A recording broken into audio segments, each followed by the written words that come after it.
Chapter 20 Lady Edwima's Flowers. Lanoya's next trip was not as exciting as the first one had been. Teacher Devon did not get out of the carriage when it stopped in front of the shop. Tell Cardon you need paint and a canvas to draw on. Let them mix the paints for you. Edmond will return before last light to fetch you. The carriage rode away without her in it. Lanoya surveyed the building and the village around her, all brown and boring structures. Do all people live like this? Do they not want color and variety in their buildings? Or is this the only way to build them? Or is this the only way they know? I thought my alley was wonderful until I learned differently. Lanoya did not want to enter the shop alone. She sauntered around behind the building instead. There were plants and flowers that swayed in the breeze. Energy filled her lungs, and patterns of color emerged. She pranced around each row,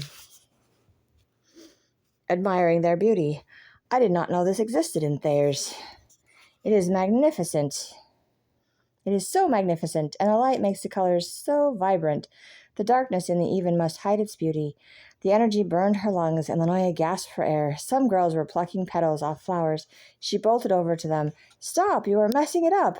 The girls glanced up at her, and one of them spoke. "We are picking what we need for the paints. Caden is specific about the number of petals for each color." Lanoya's jaw dropped. "Please stop. You are ruining the flower.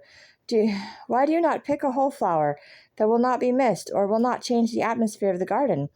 The other girl chimed in. "Caden said you wanted the most vibrant ones because they make the best paints." Lanoya sighed and sank down next to them. There must be a way to get the color without destroying the sense of beauty. The voice inside her taunted. You did not think that of Olsted's garden, did you? Was Teacher Lord Humby right? Did I ruin a design because I thought I could create something better? I still think Olsted's design was boring. Perhaps it was wrong to take out all of the flowers that Lady Edwima liked. She chuckled. Maybe she liked them because they were the only pretty ones Olsted planted. Her eyes caught a glimpse of a rose, and she grinned. These ones. You can take the inside petals or the outside petals, but leave enough for the flower to still bloom. She gently plucked a few to show them. One girl asked, "What about flowers with only one layer of petals?" Lanoya studied the plants, and her fingers brushed against them. "These overlap." She removed every other petal. "See, it is thinned out, but still magnificent." The soft petals slid from her fingers into the baskets below. "Take what you need, but leave it beautiful." The girls giggled and nodded. "Of course, Teacher Lanoya." Lanoya shook her head and stood up. "Teacher sounds so strange. I suppose I shall get used to it, assuming I become one and it is not another lie." She moseyed inside without acknowledging anyone. Lanoya gathered some supplies and sat down at an easel to recreate the palace and plants for the Lady Edwima. "I will have to draw it with the even sky. I did not see them in the light." Caden pulled the easel back. "Father, see, she has not changed. Now she enters places and takes what she likes." Cardin walked over to them. "What is going on?" Lanoya glanced up at him. Teacher Devon, Cardin injected. "Yes, he told me to tell you that I need a canvas and paint to draw something for Lady Edwima." Cardin slid the easel back to Lanoya. "A present for the king's bride. What an excellent idea. You be certain to tell her you got your supplies from us." He tugged at Caden's shirt. "Come away, son. Let the apprentice alone. It is not necessary for you to spend your son concerned about what she is doing." Caden grumbled. "I hope someone's going to pay for those supplies." Lanoya took a deep breath and closed her eyes. A wave of energy flowed over her. A smile crept onto her face, and she began to draw. She stepped back to admire her work and bumped into someone. Lanoya swung around. "Edmond, what are you doing sneaking up on me like that?" He stared at her. "I have said your name and tapped your shoulder thrice. However, you were too engrossed in drawing the palace gardens." She beamed. "It is for Lady Edwima. Teacher Lord Edlon refused to show her the other one I drew." Edmond raised his eyebrows. "I am certain she will appreciate this one. All the things you create appear to be real." Lanoya blushed. "I'm glad you think so." She picked up the painting and headed for the carriage. Edmond paused in front of Cardon and handed him some coins. "Teacher Devon hopes this will compensate you for the supplies and for having her here all sun." Cardon nodded. "That is plenty, thank you." Lanoya stomped out of the shop. "I am not an annoyance. I did not disturb anyone all sun. I sat at the easel and drew like I was instructed to do." Edmond opened the carriage door. Are you going to give it to her this sun or wait until the morrow?" Lanoya responded. "You paid him for letting me paint in the shop. If I wanted to be considered a little annoyer, I would have stayed in the alley." Admon chuckled. Little Lanoya, that is a strange way to say your name. She scrambled into the carriage and pulled the door closed behind her. Tears streamed down her face. No one was supposed to know that is where my name came from. I do not have a real name. The baker woman told Teacher Devon that my parents did not give me a name. Sabine thought Lanoya was a pretty name. Now Edmond thinks I am annoying like the villagers do. I am not coming back to this place. Lanoya placed the picture back on the seat across. Place the picture on the seat across from her. To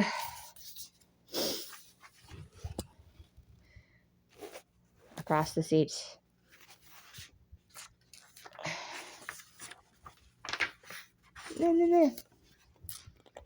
Lanoya placed the picture on the seat across from her. To her. Her stomach fluttered. She hugged her tummy and laid down. I have to learn to be like the teachers and the king so I can stay in the chapel and imitate what I see. They expect me to recreate things I think are ugly. If I do it wrong, I will be sent to prison or not allowed to draw again. How could it be wrong if it is what I remember? Why can't I not just be myself and create what I want? Tears slid across her face, and she remained curled up and crying the whole way back. Edmond opened the carriage door. What's the matter with you? Did you fall over during the ride? It was not that bumpy. Go away. Teacher Devon sauntered over. Step aside, Edmond. She is not getting out. I am getting in, and you are driving us over to the palace. Edmond nodded and walked back to the front of the carriage. The old man groaned as he hoisted himself inside. I suggest you sit up and brush off your face before you present that drawing to Lady Edwina. Lanoya sniffled and righted herself. I'm not giving it to her. I thought Teacher Lord Alon was going to do that. Teacher Devon smiled and shook his head. You are meant to present the drawing along with an apology. Teacher Lord Alon will not apologize for you. Lanoya leaned back and gazed out the window. No one likes me. They all think I'm annoying, and they want to get rid of me or control me. Why should I like anyone else? Why should I apologize to anyone when no one apologizes to me? Your aunt was wrong for abandoning you. My power does not permit me to see far enough to know what Edmond did to upset you. I promised we would help you understand the rules and reasons for doing things. If you want to be respected, you show respect to others. If you want understanding, you must give it to others. If you wish to be mistreated, continue to mistreat others. Although not all will respond in kind, most will, Lanoya retorted. What does all of that mean? I treat others the way I have been treated. I do not know any other way. The carriage stopped, and Teacher Devon smiled. You will learn. Get your drawing and try to be nice to Lady Edwina, regardless of whether you mean it or not. Lanoya clutched the drawing and slid out of the carriage. I hope she likes this drawing. I do not want to make another one. Teacher Devon chuckled. My dear, she will love it. She bit her lip and focused on the path they were walking. I hope you are right. I hate doing this. Teacher Devon patted her shoulder. Perhaps we could talk about something else. How about you explain the symbol in the center of the circle of stones? Lanoya froze. What symbol? Teacher Devon smirked. You know, the one that rose up from the ground and spun around you, she stammered. How do you know about that? He smiled and nodded. I was using my power to watch you when it happened. I would love to go down there and see it for myself. That is, if you can recreate it. My secret place, my secret symbol. How do these teachers know everything? It is not fair. Why can I not have something that is mine and no one else's? She shook her head. I cannot recreate it. I do not know what I did for it to happen. Devon nodded and knocked on the palace door. I would still like to see it. I am certain the other teachers would as well. Perhaps there is something we can all learn from it.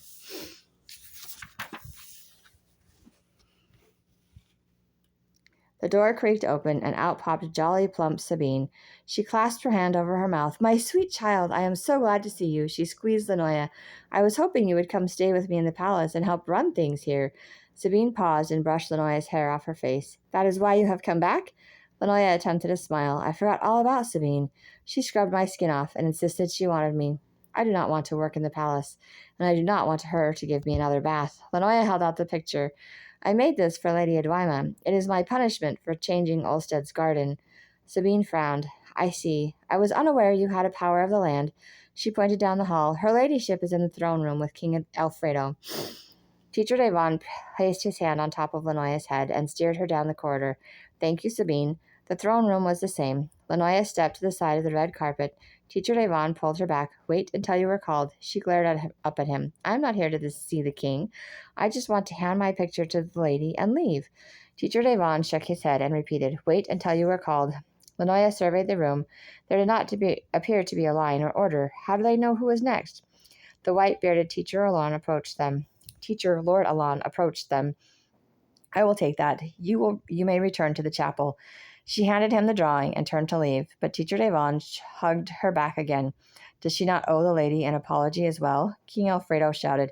Teacher Lord Alon, is there something wrong? He turned and faced the king and responded, No, my king.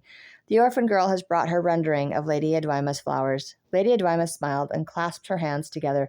Oh, do bring it here. I could use something cheery to look upon.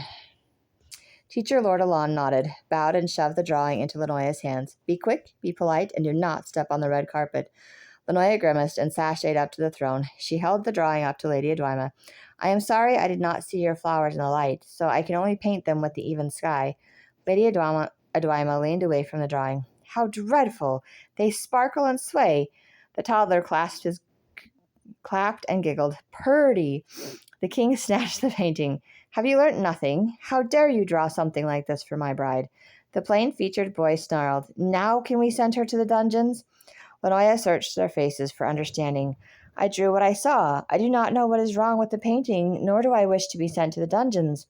What do I say or do now? Teacher Devon chuckled. She has the power of the land. The child does not know how to draw without it. The picture will not harm you. It simply sparkles in the reflection of the heavens. It simply sparkles in a reflection of the stars in the heavens and sways with the wind. Lady Edwima cleared her throat. Paintings are supposed to capture the essence of people or things. They are not meant to move. My brother made far too many slithering drawings. When we were children, Lanoya wrinkled her forehead. What do you mean drawings do not move? It is a recreation of what I saw. The water dropped on the petals and sparkled. They swayed at my touch. Why would the painting be different? Devon patted Lanoya's shoulders. You see, if I went for a stroll in the even, this is how your flowers would appear. The child did exactly what you asked. She meant no harm. The girls from the table scrambled over. Can we see? One reached out and touched the drawing. She frowned. It is not real. I wanted to put one on the table. The other girl giggled. Teacher Lord Alon interrupted. I apologize. I did not get a chance to examine the painting before the girl presented it to you. I was told she was improving. He held out his hand. I will take this back and be certain the next one is drawn without her using her power. King Alfredo did not return the drawing. And how can you be sure of that? Lord Alon smiled. My bride can block her power while she draws. Lanoya's eyes opened wide, and she begged, No, please, no. She already tried to steal my life. I will do what you want. Please do not let her do that to me again. Lady Edwima shook her head. You teachers have all the people scared of you and your power. I do not know how your learners survive. King Alfredo smiled. Well, the children enjoy the drawing. The girl appears genuine in her attempt to please you, my lady. Lady Edwima sighed. I suppose she is an orphan and has not learned any better. I had hoped her lessons would help. This will have to do. The plain boy stomped his foot. It is not fair, father. She should be sent to the dungeons. The king chuckled. Lord Williard, my son, if you become ruler, you can make that decision. I still think a little compassion is better. I must admit, I like the sparkling flowers. Teacher Lord Alon interjected. Thank you, my friend, King Alfredo. I will see the girl out. He gestured for Lanoya and Teacher Devon to exit.